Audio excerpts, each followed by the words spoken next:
Hey, welcome back to Hillbilly Adventures. Today the adventure is in gardening. So let's see what we got right here. So welcome back to our back porch. And come springtime, usually early spring, around March, I start putting in seeds with these little starters here. Now, as you can see, everything's growing pretty good, and I got some things that needs to be transferred into bigger pots. So, that's something we're going to be doing today. Check out my sunflowers. I'm kind of happy that those popped up. And the wife has, some rosemary growing here and some other things. If you're going to do this, the advantages is this: you can get a lot of different types of plants that you can't get at, say, your fruit market or hardware stores or what have you, or Walmarts, Lowe's, etc. They're not going to sell specialty stuff. Wherein, I can get these seeds, and heirloom seeds, you can just use them year after year after year after year.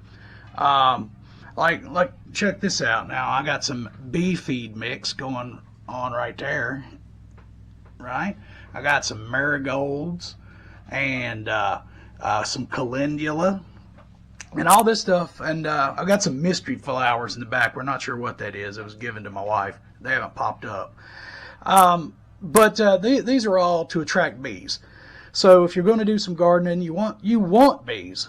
Bees come in and they'll pollinate everything, and you'll end up with lots and lots of vegetables. Now last weekend I put some of this stuff in. Right, I got some Chinese cabbage, some Michi cabbage, and it's barely coming up. I put some peas in there. I don't know if you can see it, but I got there just now sprouting. Got some peas, lots of peas. I've also got some straight 8 cucumbers, which is one of my favorites. And my parents loved these, and they grew them every year, and they've always done really good. I've also got some Boston picklers, which are right here in the back, and they're coming up looking pretty good. I got a little bit of everything. and that's what I was trying to explain to you is, you can get a mix of stuff that you're just not going to be able to find anywhere else. Like for I have my Roma tomatoes here, which are, everybody loves Romas. I got some jalapenos, but here's one you ain't going to find anywhere, and that's an Ace 55 tomato. And that is a really good tomato for canning, and I like these just as much as I do the Roma. The Roma will come out and, it's an oblong, kind of tomato.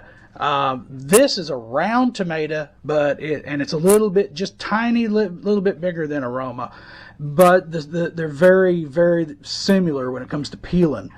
Now here's some San Marzetti tomatoes I'm growing right here, and those are mainly for my wife because they help fight cancer, and where she has a Cowden's syndrome, she's more likely to come down with cancer than anybody else.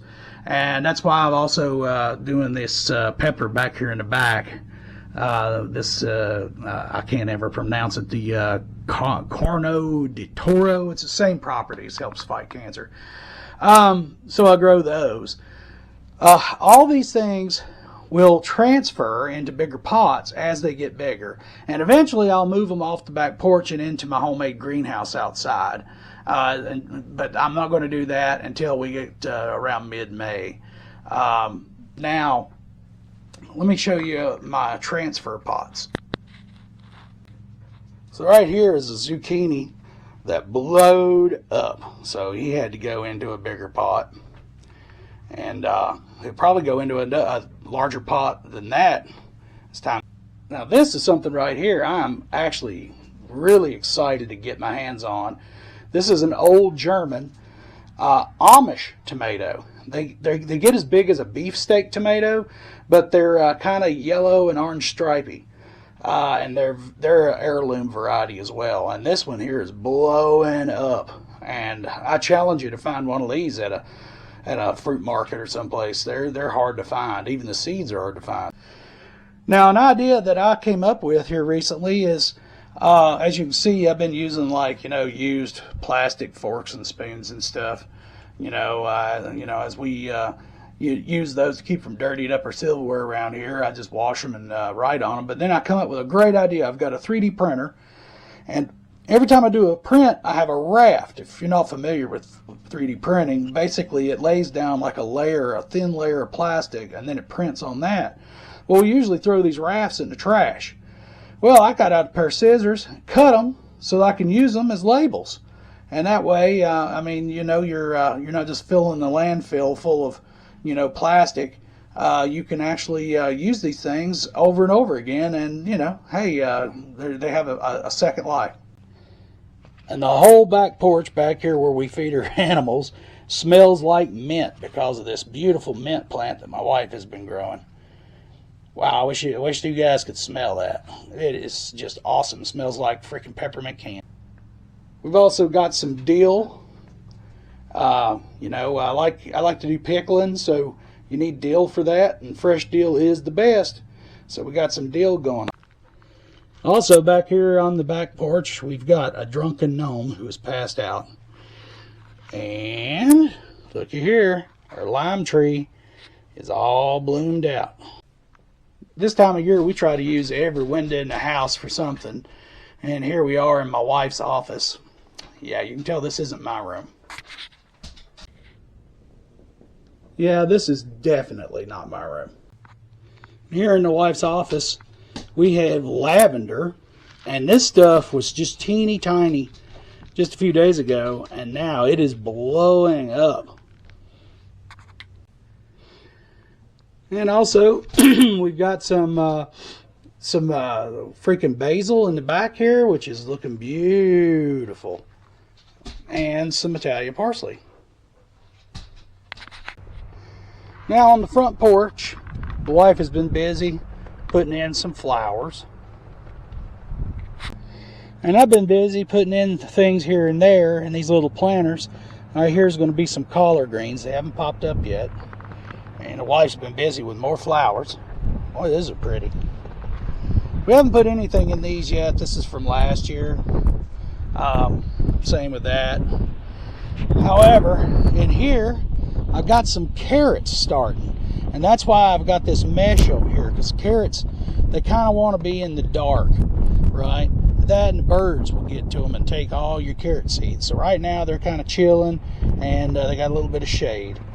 Now over here, we've got onions, and they're starting to come up. I've got a mix of red, yellow, and white.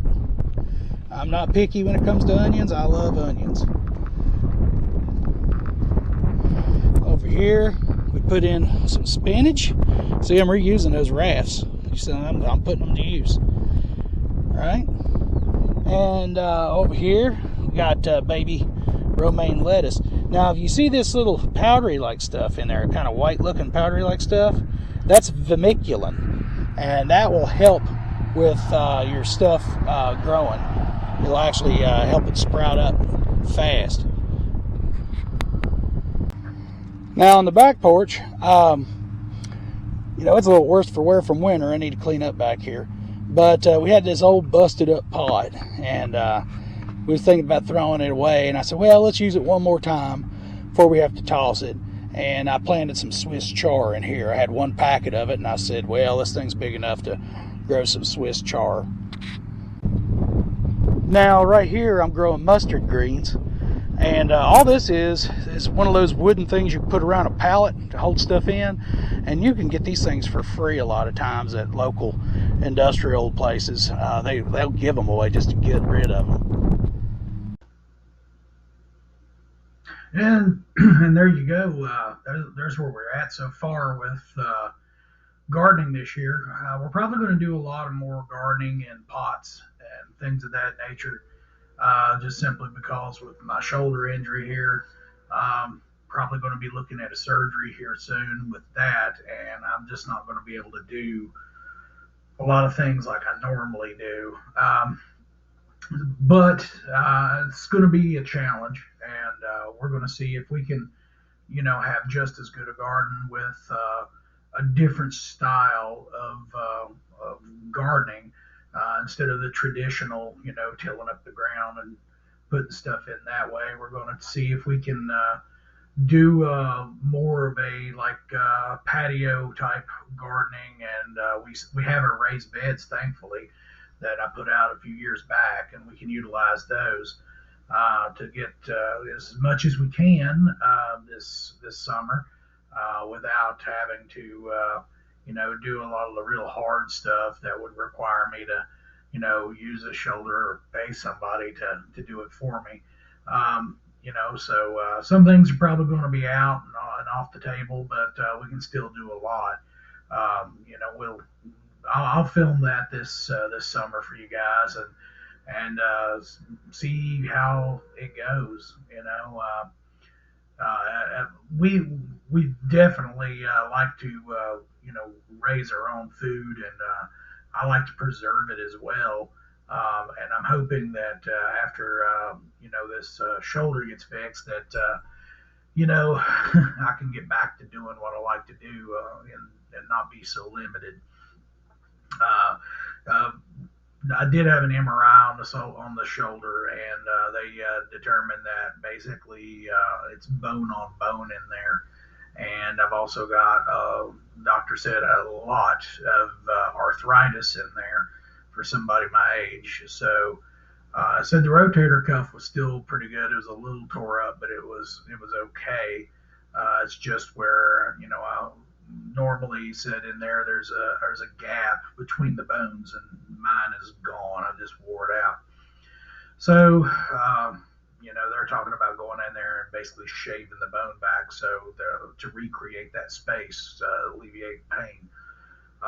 So I'm tired of hurting. So definitely, not that I want to get cut on, but man, I just want this to be fixed. You have no idea how much pain I've been in over the last year with this thing.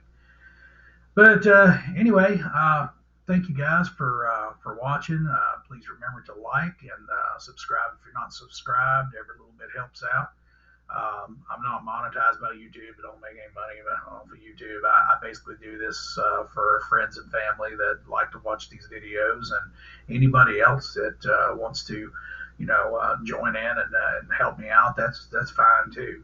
And I hope you guys do enjoy the content that I put out. And it takes a lot of time and it's a lot of work, especially when you ain't getting nothing out of it. Like I said, I just do it to make everybody else, happy. And I enjoy doing it myself too. I mean, it gives me something to do, another hobby to add to the pile. Anyway, thanks again, guys.